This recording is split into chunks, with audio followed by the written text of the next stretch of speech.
आज आपण practice set 2.1 मधली एक महत्त्वाची प्रॉपर्टी अभ्यास करणार आहे. पहिलं एक्झाम्पल आपण सॉल्व्ह केलं होतं ते म्हणजेच पायथागोरियन ट्रायप्लेट आयडेंटिफाईड करायला. आणि सेकंड जी प्रॉपर्टी आपण अभ्यासणार आहे ती प्रॉपर्टी आहे जॉमेट्रिक मीन. ही प्रॉपर्टी कसं यूज करतात त्याचा पहिल्यांदा आपण अभ्यास करू. तर ही प्रॉपर्टी यूज करताना राईट अँगल ट्रायंगलमध्ये ती यूज करतात. इथे मी नाव घेतोय ए, बी आणि सी आणि हा राईट अँगल ट्रायंगल आहे.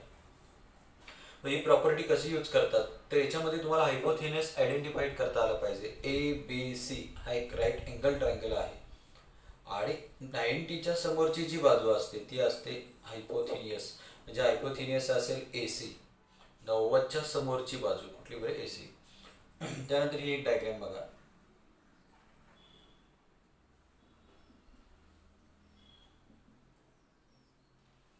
इथे 90 इथे डिग्री आहे, 90 डिग्री आहे आणि याच्या समोरची अपोजिट साईड असेल हायपोथेनियस, त्याचं नाव आहे पी आर. म्हणजे तुम्हाला पहिल्यांदा हायपोथेनियस ओळखता आला पाहिजे.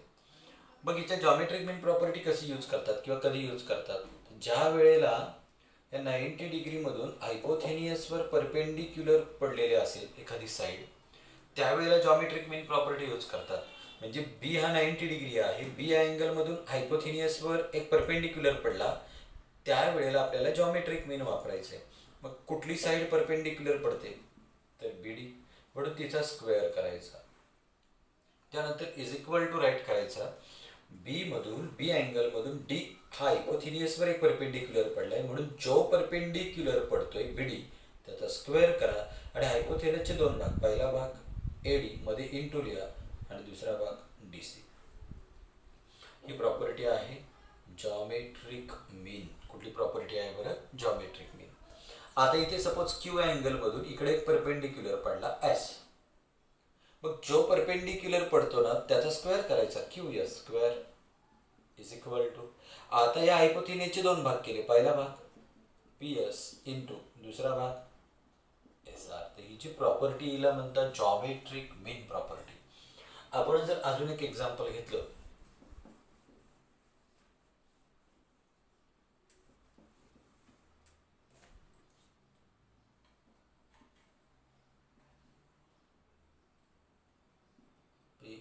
क्यू एस हा बघा 90 डिग्री पी क्यू एस, 90च्या समोरची बाजू हायपोथेनियस असेल पी एस आणि याच्यामधून जर एक परपेंडिक्युलर पडला, कोण परपेंडिक्युलर पडला क्यू आर, म्हणून त्याचा स्क्वेअर करायचा. हायपोथेनियसचे दोन भाग, पहिला भाग पी आर इंटू दुसरा भाग आर एस. तर याची प्रॉपर्टी हिला म्हणायचं जॉमेट्रिक मीन.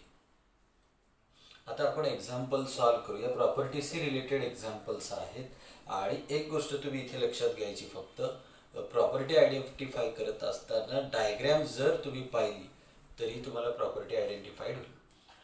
तरी डायग्रॅम समोर आहे, एक ट्रायंगल आहे एम एन पी आणि हा एक परपेंडिक्युलर पडतो एन मधून क्यू हायपोथेनियसवर. म्हणजे डायग्रॅम बघितल्या बघितल्या लक्षात येते की इथे geometric mean he property use केली.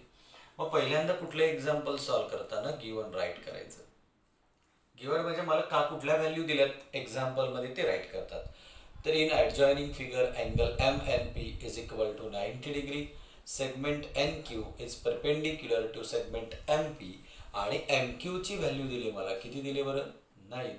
दुसरी व्हॅल्यू दिली मला क्यू आणि पी, किती दिले 4 आणि find N Q. So therefore another step is to find, काय फाइंड करायचे एन क्यू.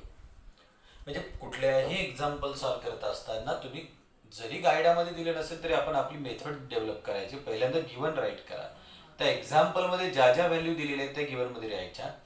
टू फाइंड हे गणितामध्येच दिलेलं असते, फाइंड एन क्यू. सोल्युशन. मग तुम्हाला प्रश्न पडतो की एक्झाम्पल कशा पद्धतीने सॉल्व्ह करतात. तर एक्झाम्पल सॉल्व्ह करत असताना पहिल्यांदा ही जी डायग्राम हिचं वर्णन करायचं. तर हा एक ट्रायंगल आहे, म्हणून मी सुरुवात करत असताना इन ट्रायंगल, काय नाव आहे त्याचं एम एन पी. मग इथे मला या गोष्टी दिलेल्या असतात एक्झाम्पलमध्येच. हे बघा angle M N P is equal to 90 degree. त्यानंतर इकडे काय दिलंय मला, segment N Q is perpendicular to segment, हे गणितामध्ये दिलं एम पी.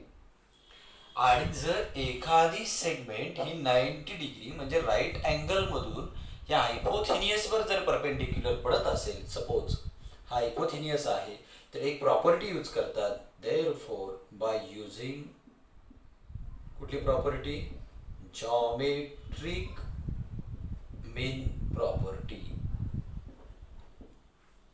मग काय प्रॉपर्टी आहे, तर जो परपेंडिक्युलर पडते जी साईड तिचा स्क्वेअर करतात. कुठली साईड आहे बरं, एन क्यू परपेंडिक्युलर पडतो, एन आणि क्यू, म्हणून त्याचा मी स्क्वेअर केला.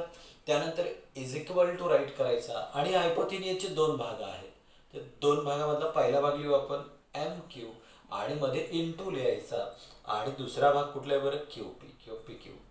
हा बघा, हा हायपोथिनियस पूर्ण याचे दोन भाग, पहिला भाग एम क्यू आणि दुसरा भाग क्यू पी किंवा P Q. Q P write करू. चला मग व्हॅल्यू पुटअप करा. एम क्यूची व्हॅल्यू किती दिली मला, 9 इंटू क्यू पीची व्हॅल्यू किती आहे बरं, 4. 9 into 4 36. Therefore N Q square is equal to 36.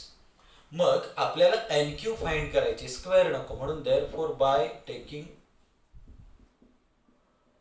Square root. आता मी स्क्वेअर रूट घेणार. एन क्यू स्क्वेअरचा काय होईल बरं, एन क्यू आणि 36 कोणाचे स्क्वेअर आहेत, 6. पण इथे मला सेंटीमीटर मीटर हे काही दिलेलं नाही, म्हणून मी लिहिणार युनिट्स.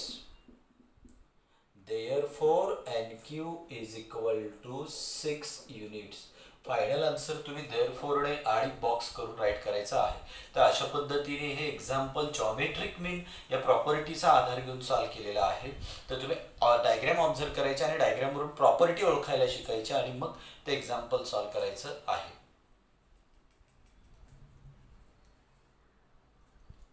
नेक्स्ट एक्झाम्पल आपण इथे दिलेला आहे. In figure angle Q P R is equal to 90 degree.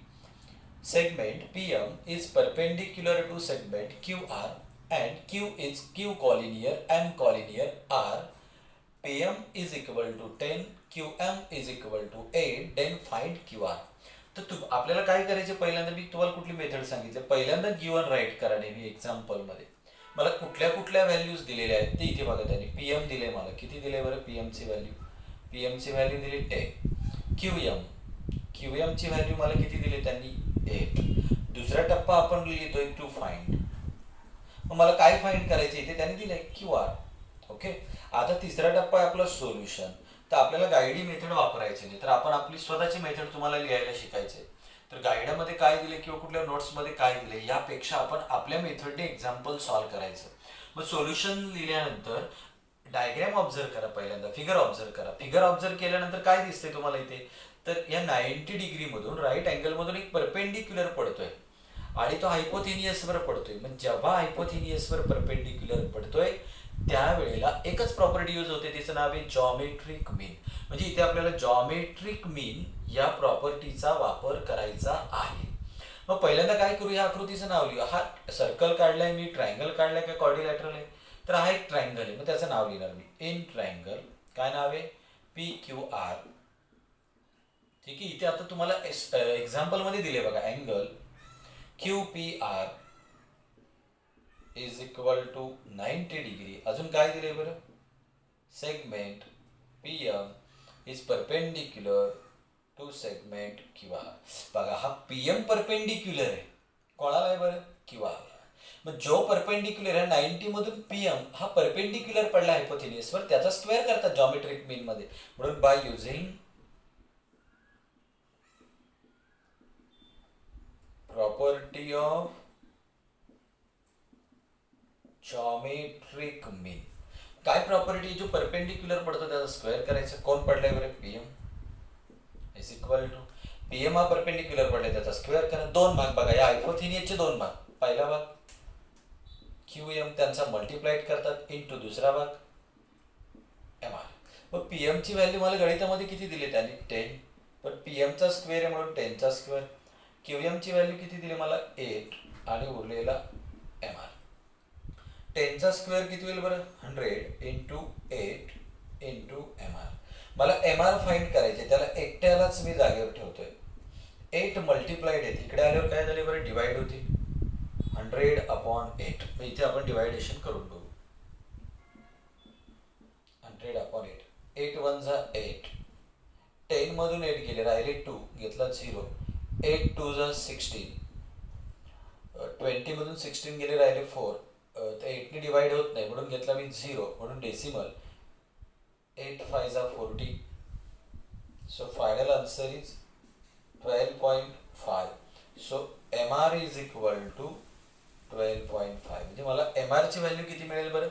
12.5 मिळाली. मग बघा बरं, मला त्याने MR फाइंड करायला सांगितलंय का? मला QR फाइंड करायला सांगितलंय. मग तुम्ही डायग्राम ऑब्झर्व करा आणि QR कुठे आहे बघा, हा बघा, पूर्ण लाईन QR. नाऊ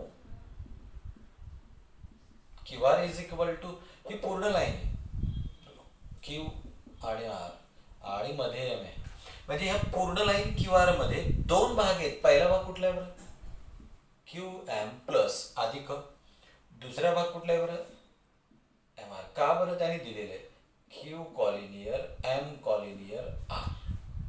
मग आता आपण व्हॅल्यू पुटअप करू. QR ची व्हॅल्यू माझ्याकडे आहे का? नाहीये. QM ची व्हॅल्यू किती दिली त्यांनी? 8. आणि MR ची व्हॅल्यू किती आली बरं? 12.5. 8 प्लस 12.5. बघा आता कसं करतात. 12.5 प्लस 8 हे पूर्णांक आहेत, मी 12च्या खाली लिहिलं, इथे कोण, इथे 5 उरल. 12 plus 8 20. So final answer 20.5 units. Okay, so QR is equal to 20.5 units. तर कसं सोडवलंय ते पुन्हा बघा एकदा. पहिल्यांदा मी गिवन राईट केलं, त्यानंतर टू फाइंड लिहिले, सोल्युशन लिहिताना मी जे दिले त्याचं वर्णन केलंय. इन ट्रायंगल PQR आणि इथं QPR 90 दिलंय ते लिहिलंय आणि सेगमेंट परपेंडिक्युलरिटी लिहिली. आणि मला या आकृतीवरूनच क्लिक होते, 90 डिग्री मधून एक परपेंडिक्युलर पडलाय म्हणून by using geometric mean property. मग जो परपेंडिक्युलर पडतो त्याचा square, PM square is equal to याचे दोन भाग, QM इंटू MR.